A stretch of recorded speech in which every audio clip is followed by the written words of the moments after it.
But today we're going to take a bit of time to hear from a couple of people from the church here. And one person is Brian Smith, which for all of you who have been at Seaview for many years would know Brian. Previously he was one of the elders here in the church. And he's been around a long time. The other person that we're going to hear from is Dee, who's playing keys at the moment, who has only been here a very short time. But I reckon that it'll be great to hear both their stories of what God's been doing in their lives for a period of time. And so it's always good for all of us to hear something a bit deeper about the people that are part of this church. And so I enjoy what we call Seaview stories, and we hope to have a few more throughout perhaps into next year now. But it's always great just to hear the stories of what God's doing in people. And so Brian, if you're around the place, there he is, stand up the back there. If you want to come down, and we'd love to hear your story first. Yeah, we'll get rid of that, thanks.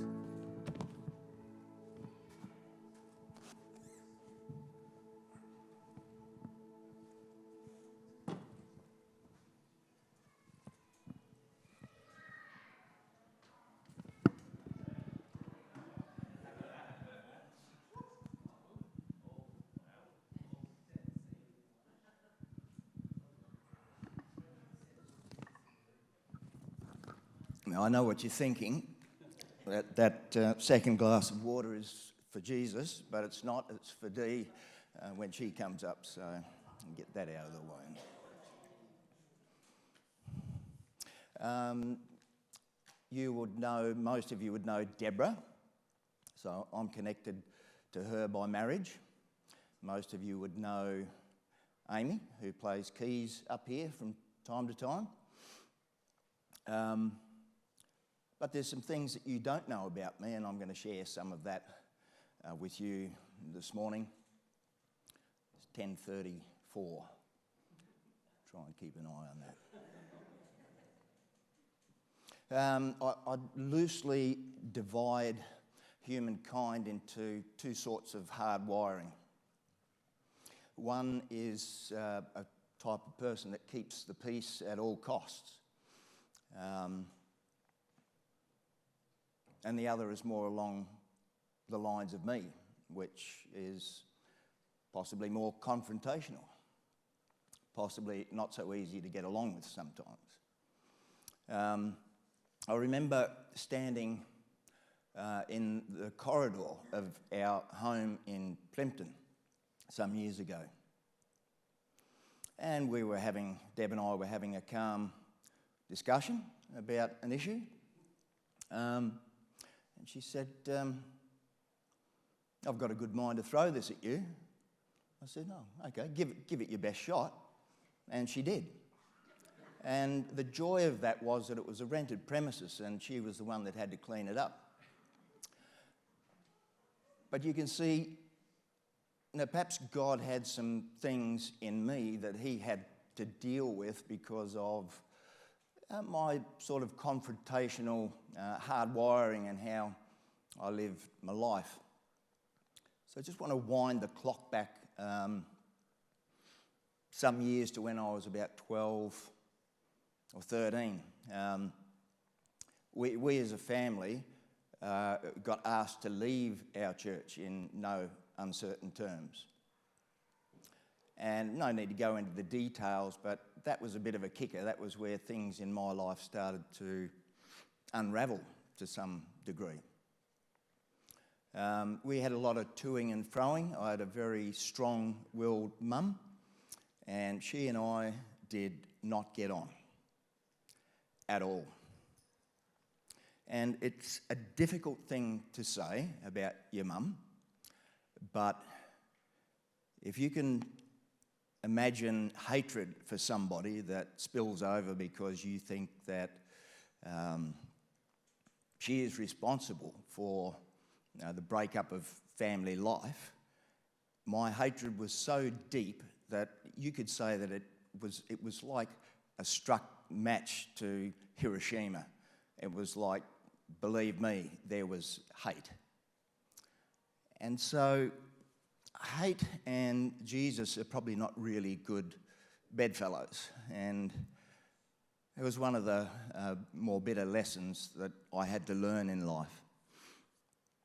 So as time went on, and I didn't get on with my mum, it was difficult, and I said to my dad, I was earning my own living, and I said, I can't do this anymore, I've got to leave. And he said, that's all right, son. He said, I'll come with you. And when my mum heard that, she pulled up stumps and went to Sydney, and I sort of didn't have a lot to do with her for maybe 10 years after that. So as time went on, it's actually Amy's fault that I'm here today sitting in this chair. So Amy is somewhere around 34 or something like that. I can't remember now. But it's her fault. It's her fault that I'm here. So we're living in Melbourne, and I had sworn that I was never going to darken the doors of a church again. It was just not going to happen. But when Amy came along, you think of Georgia or somebody of this one's age, and as a man, it makes you think about what you've learned about God, what you've taken on about Jesus. And I said to Deborah, we need to start going to church. And she said, no, I don't want to do that. She had some difficulties in her life as well, and I said, no, we can't let a child like this grow up without knowing something about God. At least give her the chance to make that choice for herself. So we started going to church. I started learning more about myself and the fact that my mother was not perfect, and neither was I. And as time went on, Deborah made a connection between my mum and herself, and God spoke to me about my mother, and we're talking about forgiveness. And I think for a lot of us, forgiveness is a huge issue, trying to learn how to forgive. Now, some people would think that this is weird that God actually speaks. I know people say, look, he speaks through his word, but God spoke to me in an internal voice. He said, I want you to write a letter to your mum and saying what your part in this was. And I go, I don't really want to do that. And he kept saying it, and I said, I don't want to do that. In the end, I go, all right, I'm sick of this. I'll sit down, and I started to write initially the things that my mum had done that were wrong. I was going to point out to her. Anybody ever seen Parkinson? No, the interviewer? Maybe it's just the older ones amongst us. It's just like me sitting on the stool, but Parkinson sitting over there, and just a quiet, calm, loving voice. That's what God sounds like, or Jesus sounds like to me. And he said, no, I didn't ask you to detail your mum's faults. I wanted you to say what your part was in it. And I go, well, forgiveness. It's not so easy after all. So I wrote that letter, and there was a reconciliation of sorts. And that developed over a period of time. So that was a pretty hard lesson for me to learn.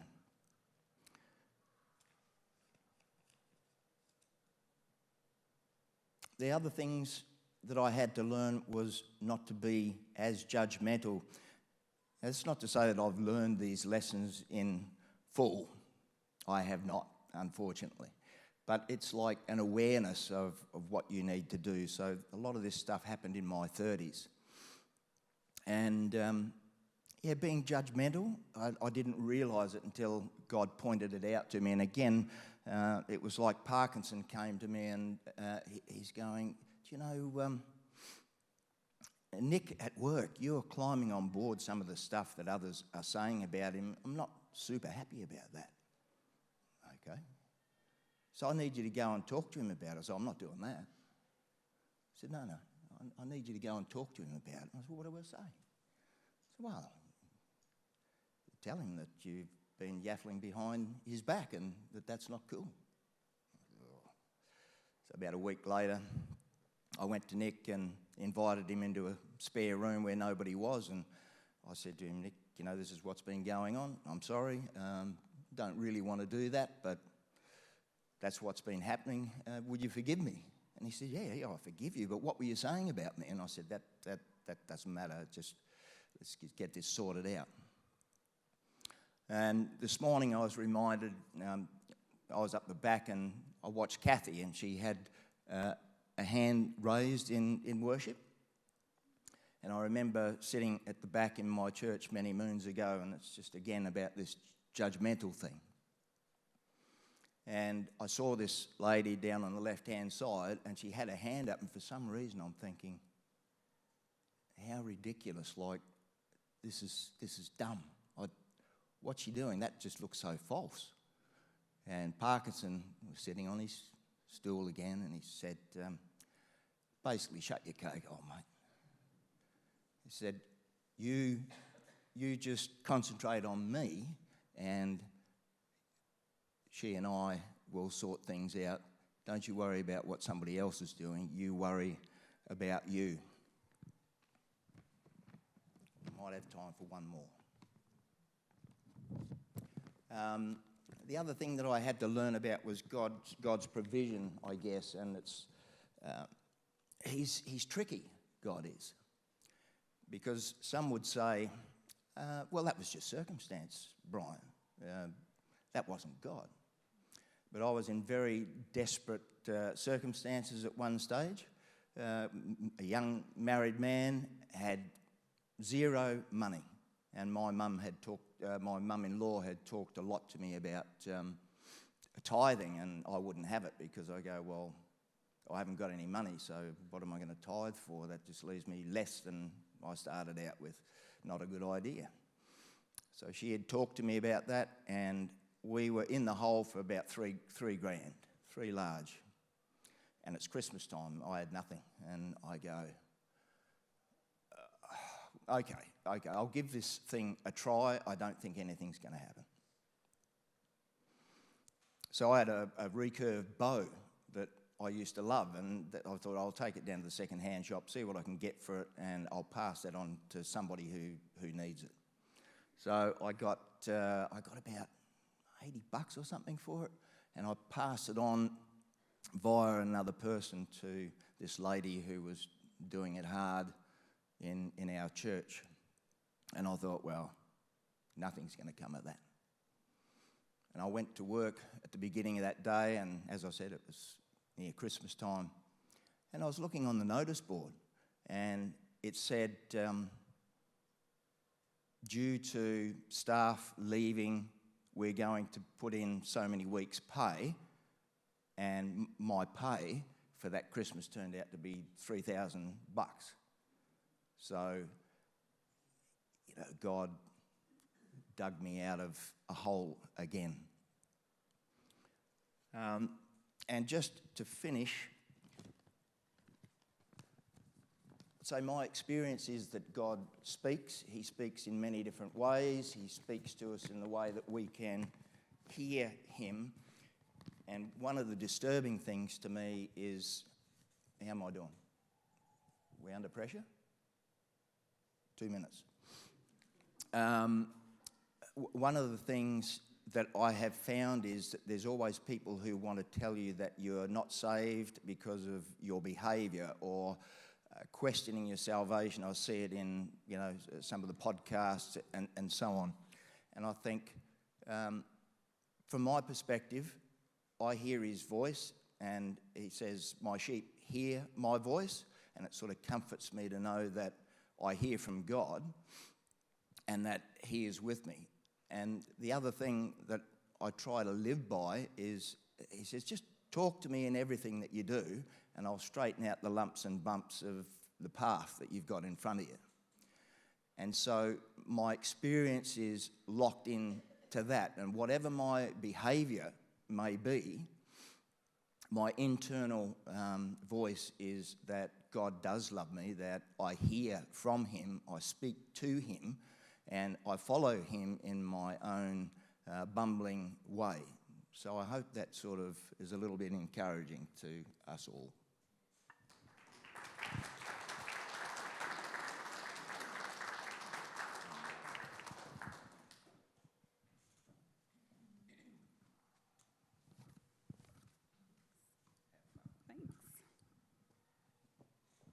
It's a bit disturbing when Brian had a piece of paper and I've got a book. Hope everybody's comfortable. Hello. My name's Dee. I haven't met everybody in the church yet. We've been coming since May, and I'm married to Nathan. We've got 2 boys, Joel and Eli, and we have been in New South Wales for the past 10 years, but we are from Adelaide. I am a singer and an actor by trade. I do bits and pieces is what makes up sort of my career, I suppose, like teaching singing and doing choirs and working on community projects and then doing professional musicals, bands, that sort of thing. So that's, where God has called me, actually. I feel like it's a little bit of I'm a missionary in an industry that is quite lacking Jesus in many corners. So that's just a little bit about me, and I'm really looking forward to getting to know more people in the church because I quite like it here. You guys are good. I've been a Christian for, I don't know how long. Lots of people have got like a conversion date. You know, God met them at this time and they suddenly became Christians, and that is just not how it's been for me. In fact, I feel like my testimony is a bit boring. Like, I didn't do lots of drugs. I didn't have this massive turnaround. God has been working on me much more like a slow cooker. Like I'm a lamb, chunk of lamb, and it's just been slowly over time, Him softening me and Him developing me and Him growing me. So I have given my testimony today a very cumbersome title. And the title is, God has always been with me even when I couldn't feel Him. And God is always working on me even if it doesn't look like He is. There'll be a test on that later. Okay. So much of what Brian said really resonated with me, and I love how God works because it's sort of like a progression, another part of almost the same story. We are the body of Christ. I don't know how this came to be and why I get to live a privileged life, but I was born into a family that was quite privileged. My mum is Dutch and my dad is Sicilian, which means that I am genetically incapable of cooking for less than 18 people and instantly regret the money that I spend on it. But I didn't grow up in a Christian home. Both of my parents, so all 4 of my grandparents were Christian, and I know that has a part in who I am today. But I didn't grow up in a Christian home. I, by all rights, should have gone to a Catholic primary school. My dad is Sicilian. He's very dominant, and his family is very dominant. So I should have gone to a Catholic primary school. But God intervened. He was always with me, and He was always working in my life. And He made a very logical set of circumstances, which meant that I went to the school that my mum's parents physically built and the church physically built. And that's Torrens Valley Christian School. I don't know if anybody knows it. It's up near Tea Tree Plaza way. And that was incredibly formative in my faith and my life because it was a school full of faithful, loving, Jesus with skin on people. And they showed me and taught me the love and grace of Jesus Christ. So I knew about Jesus from when I was quite young. It's about 6 months before I started school. I was pretty short. I had a little tummy and I had big pigtails. That's got nothing to do with the story. I started having chronic nightmares. I glimpsed about 30 seconds of David Bowie's Labyrinth movie, if anybody's ever seen that. And in those 30, it felt like 30 seconds, it might have been 5 minutes. I've watched about a short snippet of that movie at my neighbour's house, and something happened, and I felt it happen. And from that night on, for about 2 years, I had nightmares really bad nightmares. I had 4 reoccurring nightmares, which I can still clearly see in my mind today. But I was 4.5, almost 5, and I was scared out of my brain. I didn't want to go to sleep.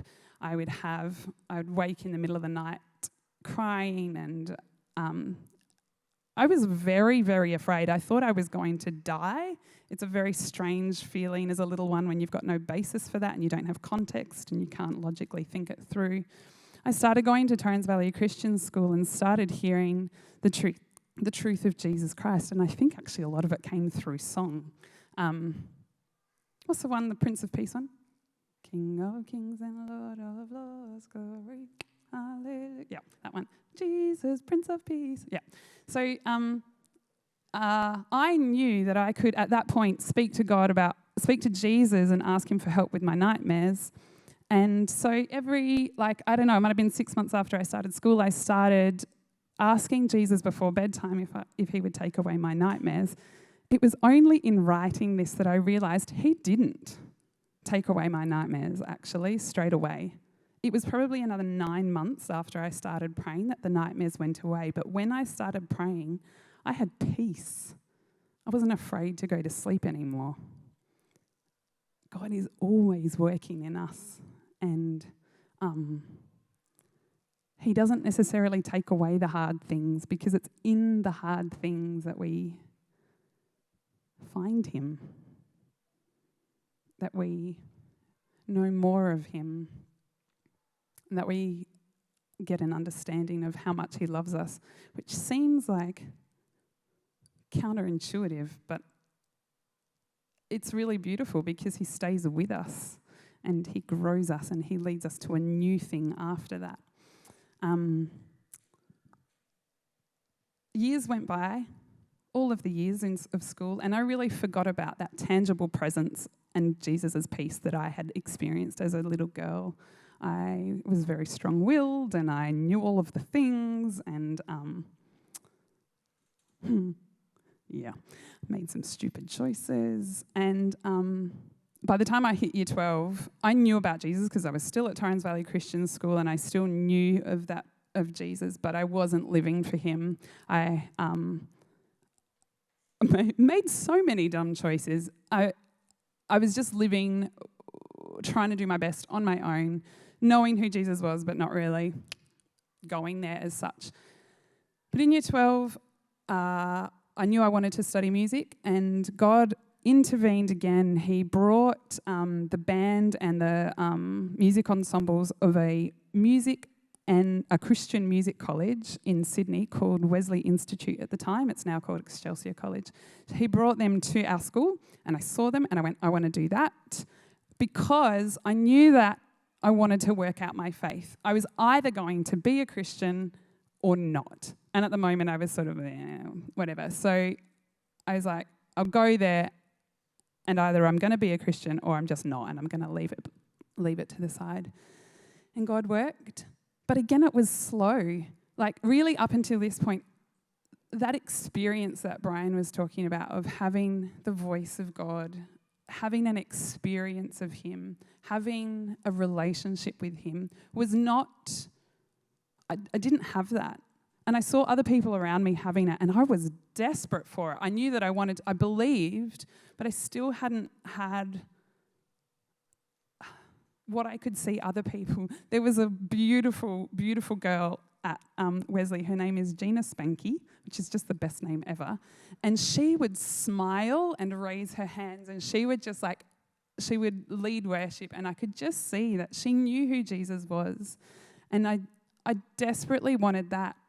And there were many instances. I even went to Sri Lanka to try and have that experience. That's a long story. But God just didn't give it to me. He sort of made me come after him. And I can't actually tell you the first time that I did have that experience of God. I can't tell you this is what happened and I saw a light and I fell down, or I didn't have that.